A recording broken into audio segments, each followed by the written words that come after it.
Halo pemirsa, selamat datang di channel kami.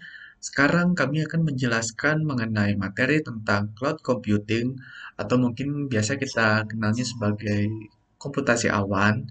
Di sini saya tidak sendirian, nanti beberapa rekan saya juga akan turut tampil dalam presentasi ini dan juga menjelaskan beberapa bagian-bagian penting mengenai komputasi awan atau cloud computing. Baik, mungkin kita sudah tidak asing dengan istilah cloud computing, atau mungkin beberapa dari kita sedikit asing mendengar istilah cloud computing, mungkin lebih familiar mendengar istilah komputasi awan, atau bahkan tidak paham mengenai dua terminologi tersebut, namun hafal dengan produk dari cloud computing atau komputasi awan. Salah satu contohnya apabila saya sebut misalkan seperti Dropbox, kemudian Google Drive, itu merupakan salah satu contoh produk dari cloud computing. Nah, secara garis besar, penggunaan cloud computing merupakan kegiatan akses mengakses jaringan komputer yang dilakukan oleh user atau pengguna ke dalam sebuah server yang disediakan oleh beberapa provider, biasanya provider besar, yang mengandalkan internet sebagai sumber daya utamanya untuk mengakses fitur atau infrastruktur tersebut. Berdasarkan dari beberapa sumber yang kami dapat sebagai sumber dari materi presentasi kami mengambil salah satu contohnya, yakni yang berasal dari sumber ID Cloud Host mengenai pengertian umum apa itu yang dimaksud dengan cloud computing. Di sini cloud computing menurut ID Cloud House merupakan istilah dari cloud yang dapat diartikan sebagai suatu internet dan juga computing diartikan sebagai suatu komputer.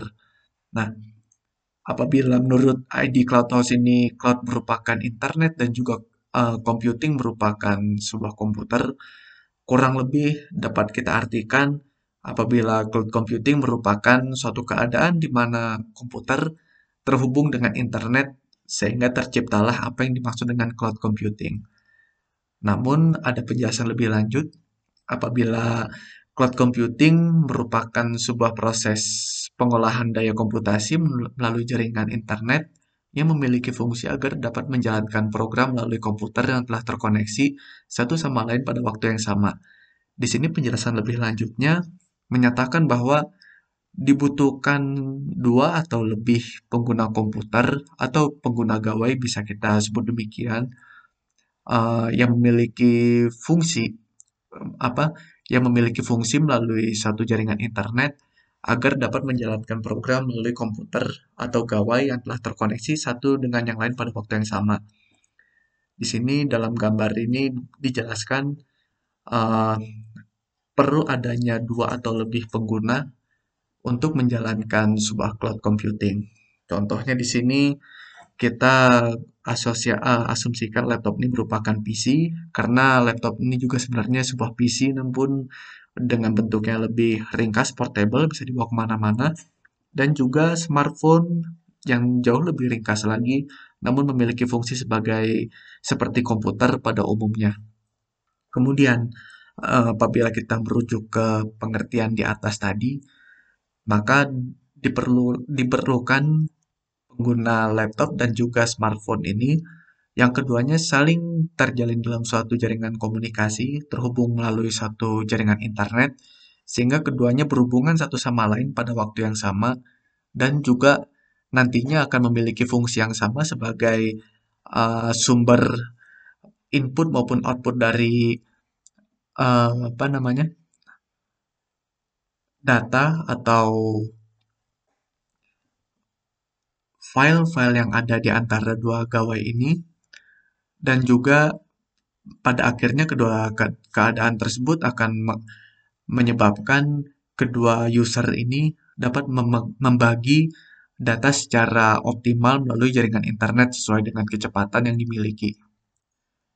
Namun hal demikian tidak serta-merta menjadikan kedua user ini menjadi sebuah cloud computing, tidak, karena untuk membuat sebuah cloud computing membutuhkan lebih dari dua pengguna internet yang memiliki fungsi yang sama dengan dengan fungsi yang sama dan juga telah terkoneksi satu dengan yang lain dengan jaringan internet yang baik untuk dapat menjalankan pengolahan daya komputasi, pengolahan file atau data hingga menjadi sebuah cloud computing. Di sini kita bisa melihat sumber daya atau infrastruktur lain yang dibutuhkan adalah server, kemudian database dan juga jaringan komunikasi network ini. Dengan kesemuanya ini, maka dapat terciptalah apa yang dimaksud dengan cloud computing. Sebagai contoh, oh maaf, di sini ada penjelasan lain. Eh, Mungkin lebih ringkasnya adalah dari cloud computing adalah sebuah teknologi yang menjadikan internet sebagai pusat server eh, untuk mengelola data dan aplikasi pengguna. Yang tadi saya sudah sebutkan di pembukaan di awal, mungkin beberapa dari kita kurang begitu familiar mengenai istilah cloud computing maupun komputasi awan, namun kita sudah akrab dengan beberapa produk utama dari cloud computing tersebut. Bisa kita sebut salah satunya adalah Dropbox, kemudian yang sering juga kita pakai adalah Google Drive. Google Drive, Dropbox merupakan produk utama dari cloud computing yang menjadikan internet sebagai pusat server dan juga sebagai pusat storage. Kita beberapa kali juga pernah mungkin tidak asing dengan apa yang dimaksud dengan mengumpulkan tugas melalui internet. Kita umumnya menggunakan Dropbox ataupun Google Drive. Pertanyaannya adalah, apabila kita di komputer menggunakan hard disk atau mungkin sarana penyimpanan lain dalam komputer untuk menyimpan data, lalu bagaimana cara kita untuk menyimpan data yang posisinya ada di luar komputer sana, yang dalam hal ini terhubung dengan internet, ya. Dengan adanya cloud computing yang tadi sudah saya jelaskan bahwa cloud computing merupakan fungsi dari dua atau lebih pengguna dari jaringan komunikasi yang terhubung dengan komputer, baik yang menggunakan ponsel, laptop, maupun gawai ponsel pintar, yang mereka semua terhubung memiliki fungsi yang sama, yakni untuk sama-sama mengunduh ataupun mengunggah data-data. Ya, itu tadi merupakan definisi atau pengertian umum dari cloud computing. Apabila Anda ingin mengetahui lebih lanjut mengenai cloud computing, mulai dari pengertian lanjutannya hingga cara kerja serta fungsinya, bisa diakses di idcloudhost.com. Sekarang kita akan masuk ke pembahasan utama kita, yakni mengenai jenis-jenis apa saja yang ada dalam cloud computing. Ya, di sini kita masuk ke pembahasan utama kita. Tadi apa itu cloud computing sudah saya jelaskan sebelumnya. Bagaimana cloud computing ini menghasilkan suatu jaringan komunikasi yang mengandalkan internet sebagai basis infrastruktur utamanya. Nah, di sini cloud computing memiliki tiga jenis yang diantaranya adalah IaaS, PaaS, serta SaaS.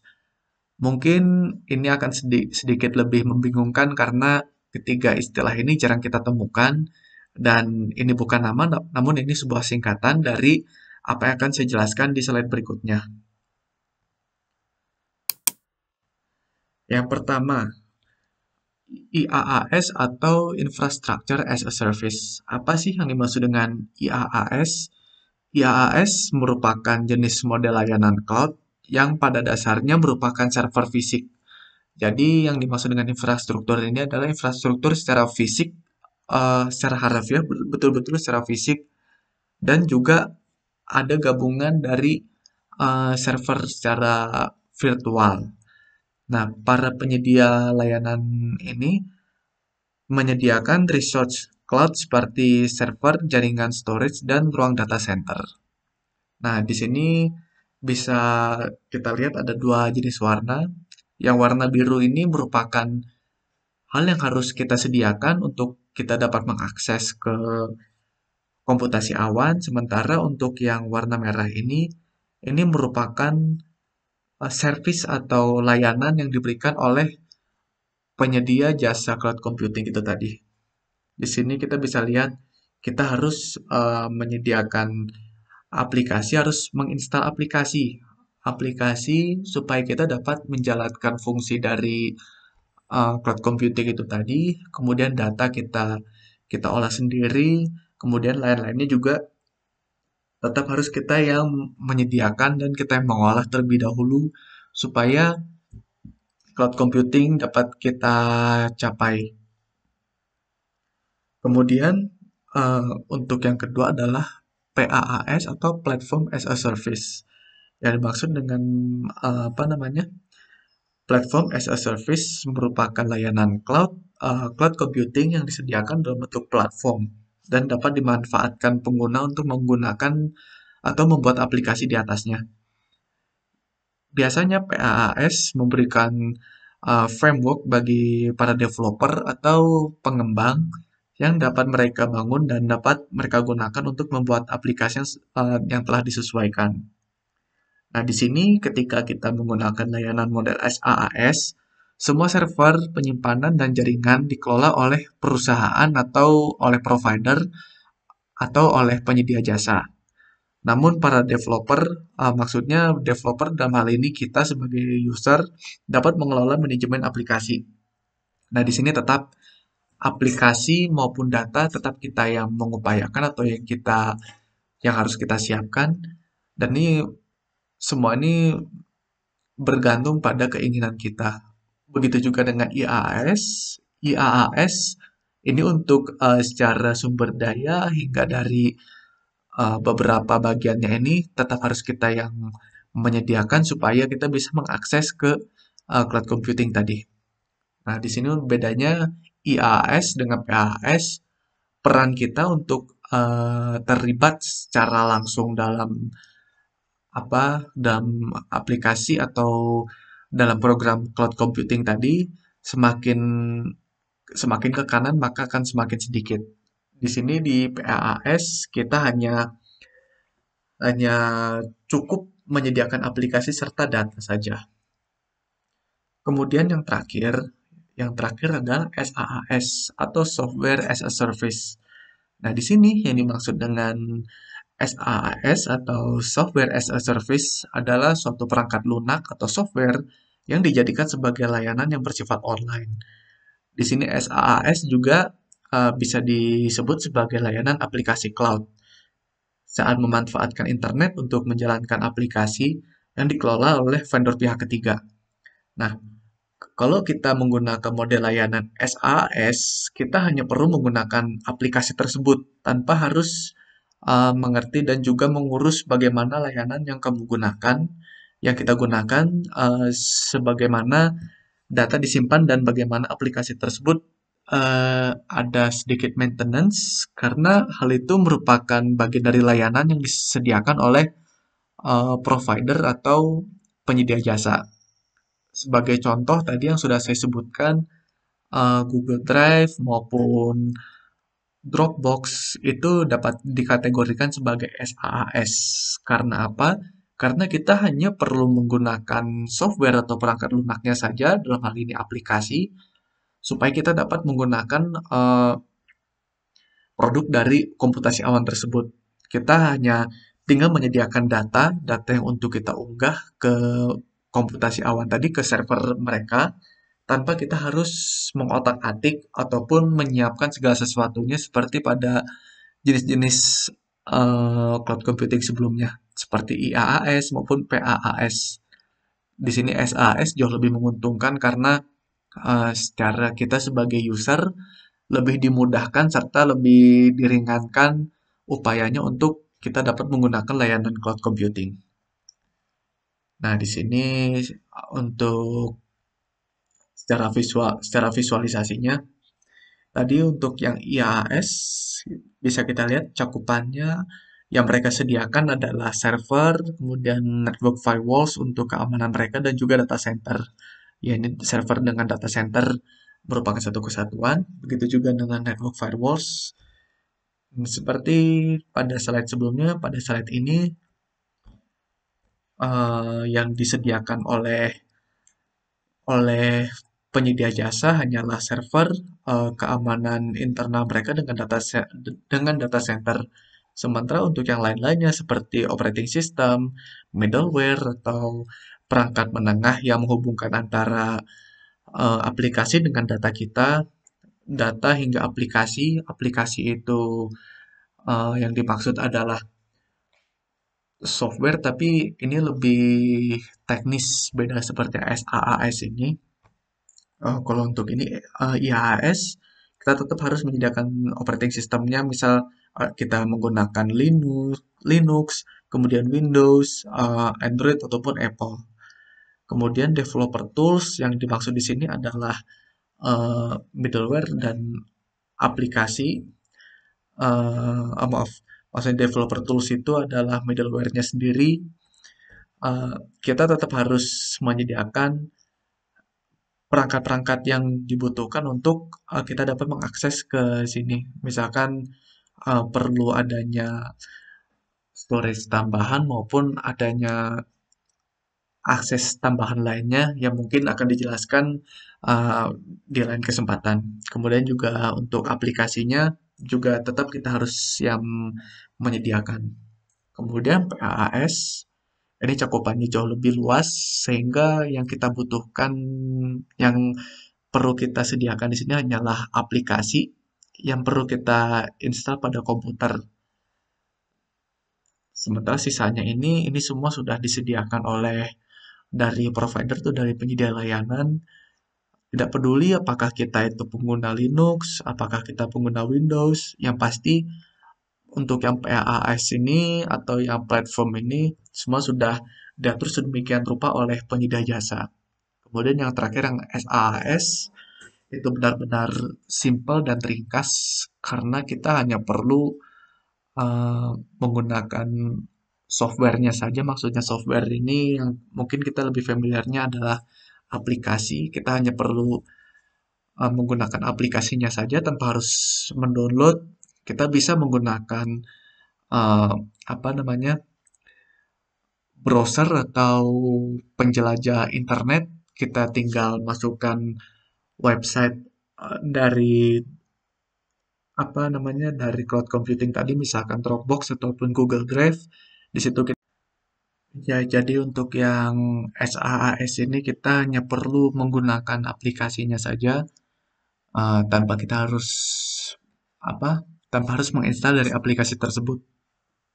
Misalkan kita akses dari web browser kita, kita tinggal masukkan alamat domain dari si vendor penyedia cloud computing ini, misalkan Google Drive, kita bisa langsung menggunakannya dengan cara login, dan di situ kita akan langsung diberikan slot yang disediakan untuk kita, untuk dapat kita gunakan sebagai storage kita di dunia komputasi awan tadi. Ya, perkenalkan saya Jumagar Tadi Sormin dengan NIM 2212181035. Saya akan menjelaskan kelanjutan dari Cloud Computing SaaS. Saya akan menjelaskan karakteristik dari SaaS. SaaS atau Software as a Service sudah dijelaskan tadi sangat detail oleh Saudara Rio, dan saya akan melanjutkan karakteristiknya, yaitu yang pertama, dikelola dari server pusat, di mana penyimpanan dari data yang sudah kita buat atau berkas yang sudah kita buat itu disimpan dalam server pusat, sehingga tidak akan menggunakan memori pada hardware perangkat kita. Yang kedua, yaitu di host dari server yang jauh, di mana pengelola akan menghost setiap apa yang kita kerjakan, sehingga mereka menyediakan apa saja yang kita butuhkan, seperti contoh yaitu auto save atau dan lain-lain. Yang ketiga adalah diakses melalui internet. Ya, hal ini sudah dibilang cukup mutlak karena untuk menggunakan pelayanan SaaS kita hanya memerlukan aplikasi yang disediakan oleh developer untuk bisa menikmati pelayanan dari mereka. Terus yang terakhir, pengguna layanan tidak bertanggung jawab atas pembaruan perangkat keras atau perangkat lunak. Jadi karena sudah disediakan perangkat lunak yang oleh developer di dalam cloud mereka, sehingga kita tidak bertanggung jawab atas aplikasi yang sudah kita gunakan oleh mereka, dan perangkat keras yang kita gunakan pun mereka tidak bertanggung jawab karena mereka tidak menyediakan perangkat keras, karena mereka hanya menyediakan pelayanan cloud computing yang dimana perangkat lunaknya kita dapat akses di web yang sudah mereka sediakan atau di link atau di cloud computing yang sudah mereka sediakan. Selanjutnya saya akan menjelaskan tentang kelebihan, apa saja kelebihan dari SAS. Yang pertama, dapat membuat segala hal yang dibutuhkan secara langsung, in-house development. Ya, dimana jika kita membutuhkan pelayanan mereka, seperti contohnya yang nanti akan dicontohkan oleh teman saya Rijaldi, yaitu Google Sheet, dimana itu hampir sama seperti Microsoft Excel, tetapi penyimpanan dan lain-lainnya sudah disediakan oleh Google Drive, sehingga kita dapat langsung memasukkan data yang sudah kita tulis atau yang sudah kita catat ke dalam Google Spreadsheet, dan lalu akan dapat disimpan langsung dalam cloud computingnya atau dalam Google Drive-nya. Yang kedua, penggunaan layanan tidak perlu khawatir tentang ketersediaan atau reliabilitas dari aplikasinya. Yaitu ya sudah jelas karena yang menyediakan aplikasi itu mereka dari sang pelayan. Jadi untuk update dan lain-lain itu mereka sudah mengupdate-nya dari sana. Jadi sehingga kita tidak perlu mengupdate apa-apa lagi, dan kita hanya perlu memasukkan data dan lain-lain saja ke aplikasi yang sudah disediakan mereka, sehingga ya memori yang digunakan itu ya cloud computing yang sudah kita nikmati atau yang sudah kita beli dari mereka. Yang ketiga yaitu pengguna layanan hanya perlu fokus pada data miliknya. Nah, yang ini bisa kita ambil contoh itu kayak data-data yang kita punya di komputer perangkat keras saat ini itu belum tentu itu data kita semua gitu. Jadi sering tercampur sehingga kita tidak tahu gitu kita di mana data kita. Kalau di cloud computing ini, asalkan kita sesuai dengan syarat-syarat yang disediakan oleh developer, seperti email kita sesuai dengan apa yang sudah kita siapkan atau yang sudah kita buat, itu tidak akan mempengaruhi. Jadi kita hanya perlu fokus ke data yang mau kita gunakan atau yang mau kita update gitu, disimpan di dalam cloud computing ini. Dan kelebihannya yang lain yaitu perangkat yang dibutuhkan untuk menggunakan aplikasi hanya gadget dan sambungan internet. Nah, dengan cloud computing ini kita semakin dimudahkan, semakin dipersimpel dengan cloud computing ini, karena ibaratkan kita bisa kerja dimanapun gitu. Kita hanya perlu menggunakan HP atau laptop yang sudah terhubung dengan WiFi, dan kita dapat langsung mulai bekerja di situ gitu. Kalau misalnya kita masih menggunakan cara dulu itu kayak kita perlu hard disk, kita perlu flash disk, kita perlu yang lain-lain untuk menyimpan data. Kalau sekarang sudah disimpan di dalam cloud computing, sehingga kalau kita memiliki memori laptop yang kecil juga itu tidak akan masalah karena penyimpanan akan disimpan di server atau ya di cloud computingnya sudah disediakan developer. Tapi di balik kelebihan pasti ada kekurangan. Kekurangan SAS yaitu yang pertama, tidak memiliki kendali penuh atas layanan aplikasi yang digunakan. Ini sudah sangat jelas karena kita itu diberi pelayanan aplikasi yang sudah mereka sediakan. Jadi kita hanya menggunakan aplikasi yang ada gitu. Tapi kalau menurut saya itu dengan keterbatasan itu ya kebutuhan kita juga sudah cukup sih. Misalnya kayak tadi spreadsheet itu sudah lebih dari cukup kalau menurut saya. Tapi memang ada beberapa kendala. Maksudnya kendala tuh ya kendalanya ya kita nggak bisa memiliki kendali penuh atas layanan aplikasi yang mereka gunakan gitu. Jadi kita hanya menggunakan masuk data atau lain-lain yang ada saja di situ gitu. Terus ada interoperabilitas, yaitu di mana jika kita memiliki data seperti contohnya di Microsoft Excel, kita mau pindahkan ke Google Spreadsheet. Itu harus melewati beberapa protokol-protokol yang harus kita ikuti dari penyedia layanan. Sehingga akan sangat rumit untuk memindahkan data dari Excel ke Google Sheet. Nah, itulah arti dari interoperabilitas. Lalu ada yang ketiga, kurangnya dukungan integrasi dan kustomisasi. Jadi seperti yang pertama tadi, jadi kita hanya bisa mengisi data dan lain-lain sesuai dengan apa yang sudah disediakan oleh developer. Dan kita hanya bisa menggunakannya saja gitu. Dan kita hanya bisa menyimpan data dan lain-lain dan apa yang sudah disediakan mereka begitu. Tidak bisa kita modifikasi dengan apa yang software kita punya di perangkat gitu, kayak di Microsoft Excel bisa dimodifikasi dan lain-lain. Dan yang keempat, kurang kontrol dan keamanan data. Mungkin ini masih bisa dikembangkan.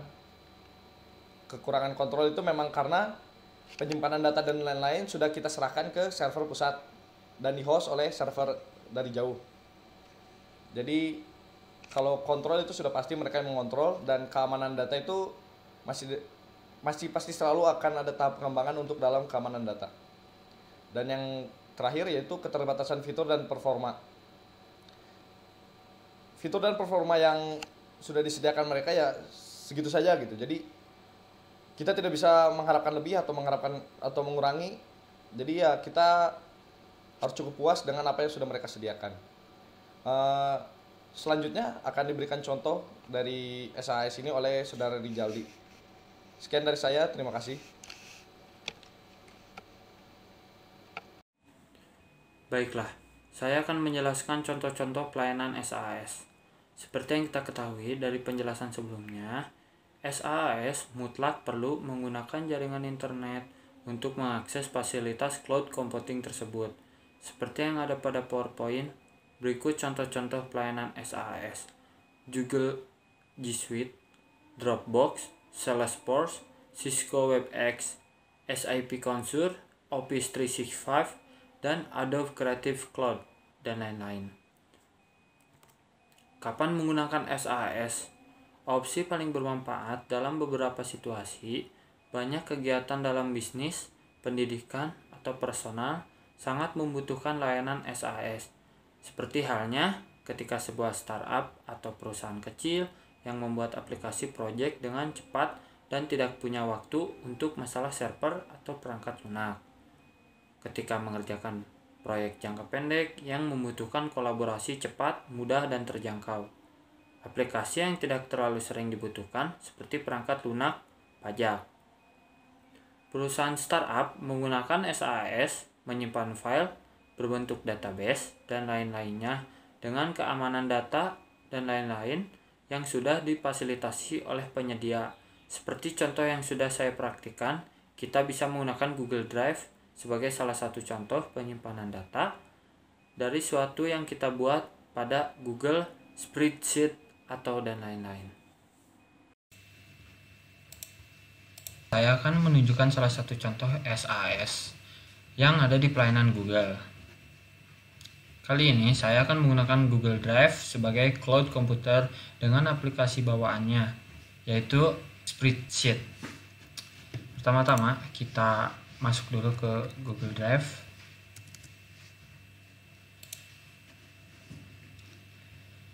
Kita login dulu ke Google Drive.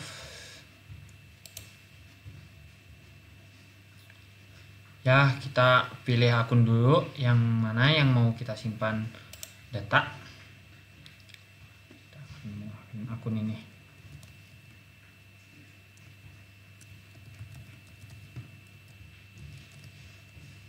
Oke. Nah, ini tampilan Google Drive. Kita klik New. Di sini ada pelayanan SAS, yaitu dari Google Drive-nya sendiri, Google Doc, Google Sheet, Google Slide, Google Form, Google Drawing, Google My Maps, Google Sheet, Google Aplikasi Script, Google Jamboard. Sini saya akan menjelaskan yaitu Google Sheet untuk sebagai contoh. Nah, ini tampilan Google Sheet, Spreadsheet. Saya sudah menyiapkan data yang sudah disiapkan sama saya dan kawan-kawan. Tinggal copy.